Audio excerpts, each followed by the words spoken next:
Tol, pero nga ako ng gitara, tingnan ko lang, marunong pa ako.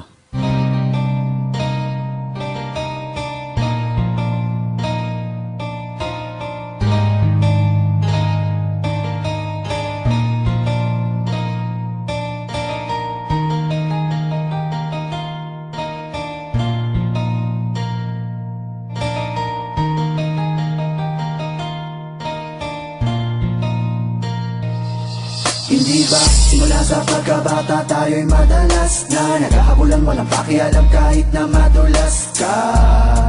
Ang sabi mong panga sa akin noon, kung di ka tanggap na mga taga dito, halika sumama ka sa akin doon sa bakanting lote kung saan madaming bote at ang iyong katabi ay nilalangaw na kamote. Kahit na gano'ng kabaho ang talahiban nating tambayan, nagmistula tong tahanan ng kulitan at tawanan. Eh paano na yan, gutom na ako, di na ako makakatagal. Ang sabi mo tayo'y magtapon basura o di kaya ay mga pasa kanal o mga lakal ng bote at bakal doon natin bebenta kay nanahuli. Saka na lang tayo humanap uli kapag laman ng tiyan ay wala na uli.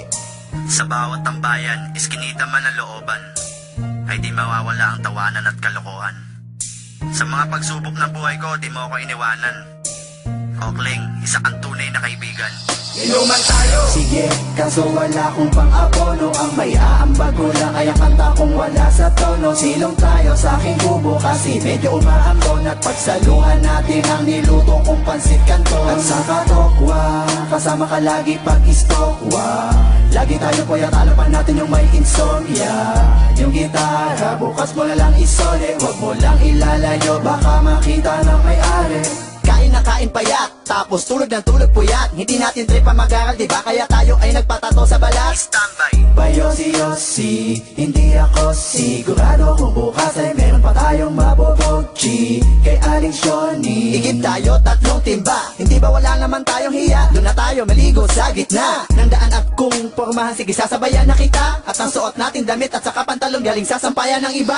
At nung tayo'y magbinata, tila lalong lumala ang kasalanan, di na natin namalaya. Nakasanayan sa ating buhay, laging merong kaguluhan. Ang kulungan, nagmistula nating bahay bakasyunan. At paglaya natin, nagtatawanan pa nga tayo. Kasi mga kalbo tayo, para tayong albonaryo. At natalo ako sa sugal, pwede pa utang naman, di ka nagdalawang isip at ako'y pinagbigyan. Andito na ang kaibigan ko. Andito na ang kaibigan ko. Andito na ang kaibigan ko. Na hanggang sumaklolo. Di ba magne-negosyo tayo tapos magkasosyo tayo. Sa sarili nating kumpanya ay mga bosyo tayo. Dahil minsan nangarap tayong dalawa na makaawan sa hirap. Pero papaano? Lumipas ang ilang buwang, hindi na tayo nagkita. Wala na akong balita sa'yo. Kumusta na, anong lagay, meron bang bago? Nakakamiss din pala ang tarantadong talentado kong kaibigan. Teka, nag-text siyo, isang masamang balita na ikinasama ng aking loob. At hindi ko napigilan ang pagluha ng mata nang mabasa kong patay ka na pala.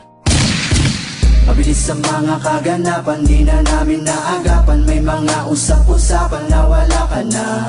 Tangina, hindi magandang biro yan. Sinong nanakit sa'yo, turo mo sa'kin sino yan. Kung sino pa ang mabait na nilalang ay siya pa ang pinaslang. Dapat di na lang, ikaw iba na lang. Sa dami ng mga pinagsamahan natin ay paano ko tatanggapin? At tanda mo na iniwanan mo sa'kin ay mag-isa ko na lang lalanghapin.